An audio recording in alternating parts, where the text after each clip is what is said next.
buenos días, feliz jueves 6 de agosto. Ya desde la Ciudad de México les saludo. ¿Cómo están? ¿Cómo va la semana?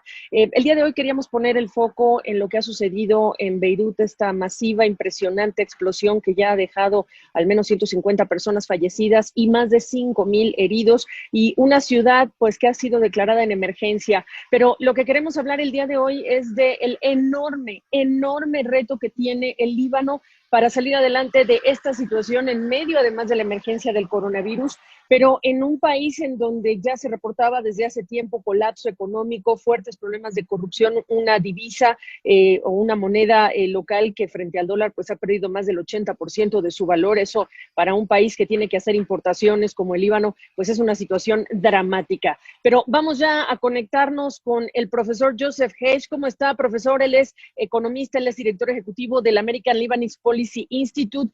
¿Cómo está, profesor? Saludos. Muy buenos días, ¿qué tal? Muy buenos días. Apenas estoy hablando de la situación, acariciando de la situación económica que está viviendo el Líbano, que podríamos decir está prácticamente quebrado. No, quebrado y llorando también, porque la crisis económica estalló en realidad el pasado noviembre. Empezó la devaluación de la moneda, hoy está al 400% de devaluación de la lira libanesa en contra del dólar. El desempleo está pasando los 30%. Además que el gobierno ha decidido no entregar los dólares, porque había ahorros en dólares en el Líbano, decidió no entregarle los dólares al público, ni siquiera para sus importaciones. Y como quizás sabe mucha gente, que el Líbano no produce casi nada, todo es importado, de medicina, hasta el trigo no se produce en el Líbano, se importa. Y además de eso, se ha clasificado el Líbano con el honor o deshonor, vamos a llamarlo, de calificar entre los 5 países más corruptos del mundo, después de la revelación de la Comunidad Europea que toda la ayuda monetaria para reestructurar las deudas y para proyectos económicos para el futuro de electricidad y de represas de agua, la mayoría de los proyectos fueron fantasma, ni siquiera existieron y desapareció el dinero. Ahora la Banca Mundial, el Fondo Monetario Internacional, además de la Comunidad Europea y Estados Unidos, han puesto condiciones al gobierno para que ponga un plan de reestructuración y de reformas gubernamentales y reformas de la deuda. Y en este momento llega la explosión esta, y en realidad el resultado, las consecuencias van a ser desastrosas. El puerto de Beirut es un puerto clave, no nada más para el Líbano, pero para Siria, para Jordania y para Irak también. El transporte marítimo en el Mediterráneo es menos costoso descargar los contenedores en el puerto de Beirut y cargarlo con camiones a estos países, incluyendo al Líbano.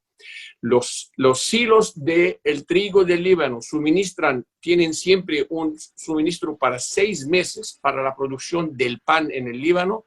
Se derrumbó completamente y se quemó el trigo. Todas las importaciones de las medicinas que habían llegado en los últimos 15 días quedaron quemadas en el puerto.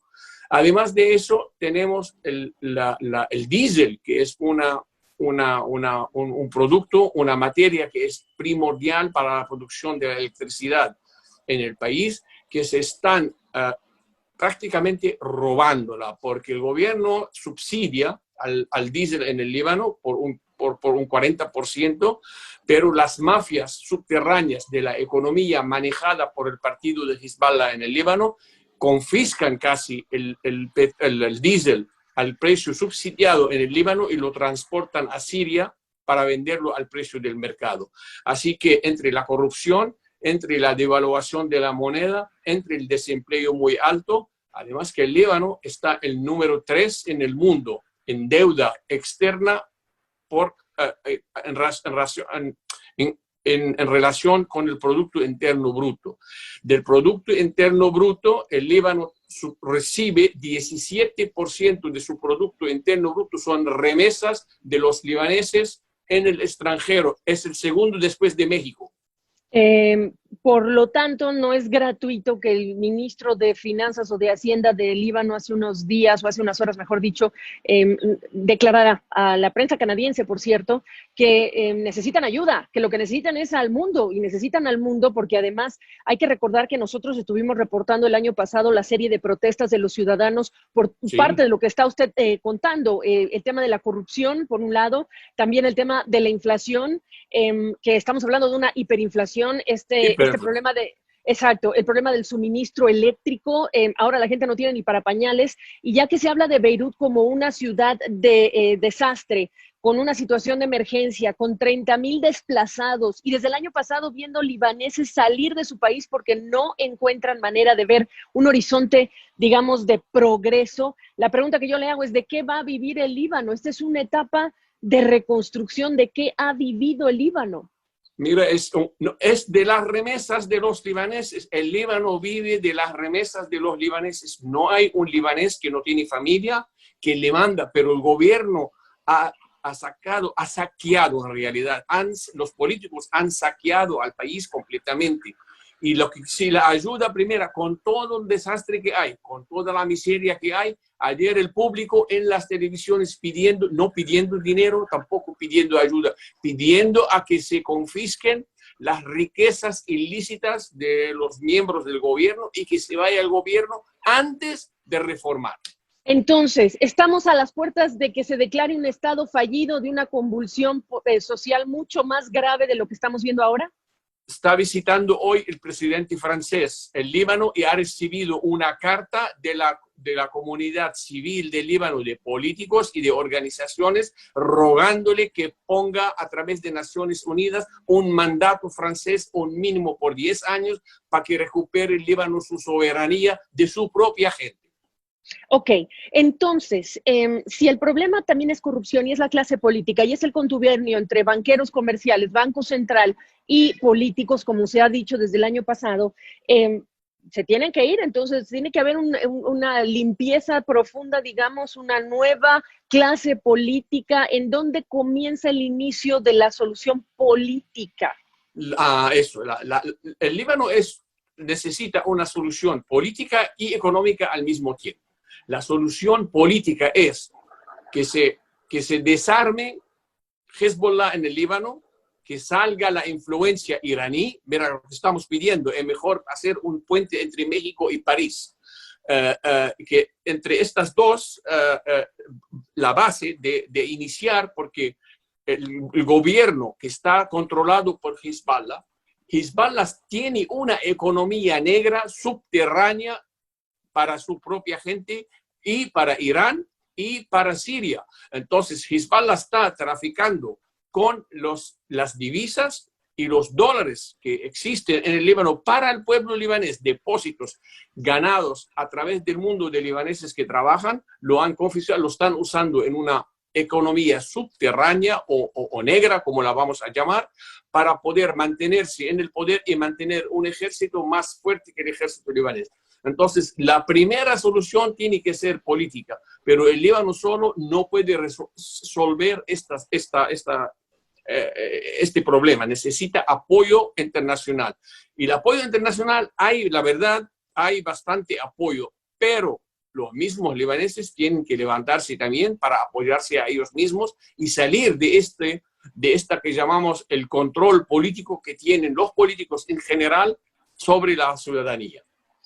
Oiga, qué bueno que tiene muy ilustrativo el mapa que tiene atrás. Antes de hablar de los conflictos y de Siria y del vecindario, que esto por años ha marcado la historia de Beirut y del Líbano, y por eso cuando vimos la explosión, primero se habló de pirotecnia. Acá en México hemos tenido incidentes de pirotecnia que en nada se parecen en esa enorme bomba, digamos, de humo en No es forma de comparable. onda. Si Claro, yo no vi es la de México, comparable. no es lo Claro, mismo. no es comparable, pero lo que le quería decir es, la especulación era ataque por toda la historia que ha tenido el Líbano en el pasado reciente. Pero aquí, antes de hablarle del vecindario, el barco de procedencia rusa, que desde 2014 llegó con esta cantidad de nitrato de amonio, de este fertilizante que también se usa para explosivo y que por años se pidió que se alejara de esta zona del puerto. Es un indicativo de la negligencia también, profesor. Mira, Entonces, ¿qué me es dice? negligencia y es a propósito. El barco, porque Hezbollah en el Líbano necesita esta materia, la está usando no nada más en el Líbano, la usó afuera. En el ataque de AMIA en Argentina se usó el mismo fertilizante, nitrato de amonio. En más de una ocasión en Europa se han confiscado productos de nitrato de amonio de las casas de elementos de Hezbollah, en Alemania, en Chipre y en Perú también se ha hecho una vez. Entonces, y perdón, lo voy a interrumpir. Y esto está consignado a nivel internacional. Esto no es una especulación de usted. Esto es directamente... No. Estos son hechos históricos. Hay hechos, hay pruebas de eso. Perfecto. Entonces, este barco en realidad venía de Belarus yendo a Mozambique. Ahora la gran pregunta es, ¿cómo llegó al Mediterráneo y por qué se quedó desamparado en el Líbano? Uno. Dos, la segunda pregunta, ¿por qué se descargó el barco y dejaron al barco y a los tripulantes salir del Líbano? ¿Y por qué se quedó 6 años en nitrato de amonio en una bodega en el puerto, en una zona residencial? El puerto de Beirut es rodeado de la zona residencial más condensada del país. Entonces, ahí hay tantas preguntas que no hay respuestas, de negligencia y de indiferencia también, porque no les importa a la gente, no les importa lo que le puede pasar al país. El mejor caso para el gobierno libanés sería negligencia e indiferencia, si no es otra cosa que es más grave todavía, que vamos a llamarlo. Claro, qué bueno que lo dice. En el mejor de los casos, indiferencia y negligencia. Es el mejor caso que puede salir. Porque también se ha especulado que no es gratuito que se haya quedado tanta cantidad de fertilizante. Tiene uso, es que Hezbollah, de acuerdo a la presentación del primer ministro Benjamin Netanyahu en Naciones Unidas en el 2018, ha mostrado un plan a donde él indicaba en el mismo silo a donde estalló la bomba, que había nitrato de amonio y que está fabricando Hezbollah misiles y que está esperando una tecnología para misiles inteligentes para atacar a Israel. Bueno, y eso no ayuda a la economía, porque exacto. Esta economía negra está quitando ingreso de impuestos al gobierno. Pues ahí están todas las áreas que se cubren en esto, que es un tema terriblemente complejo, y ni siquiera hemos hablado del COVID-19, profesor, que estoy perdiendo un poco la señal, profesor Hach, pero para cerrar le quiero preguntar entonces, ¿qué sigue? No hemos hablado del COVID-19, ¿qué sigue en las próximas horas? ¿Qué sigue en los próximos días? ¿Su último comentario? Mira que lo del COVID-19 en el Líbano, ya como la gente ya es indiferente por el COVID porque tiene un problema más grave a la mano. Había de hecho un toque de queda, había restricciones por 15 días. Ayer el ministro del Interior tuvo que levantarla porque no dieron abasto con la gente, con la ayuda. Ya hasta ayer la noche había 200,000 desamparados. Se abrieron todos los conventos de los monjes, de los pastores, abrieron iglesias, las escuelas, para recibir a gente desamparada porque no se puede vivir en una casa o un edificio sin vidrio. Y eso que más causó daño son los vidrios. Yo perdí a un ex comandante mío con un vidrio en la cabeza. Qué terrible, qué terrible. Pues nuestras condolencias, nuestro abrazo solidario también, por supuesto, para tantísima gente. Del Líbano hay tanta gente que está esparcida por el mundo, incluyendo México y en Latinoamérica, que solo queda dar ese abrazo solidario. Yo tengo un gran cariño para México. Mi hijo nació en la Ciudad de México.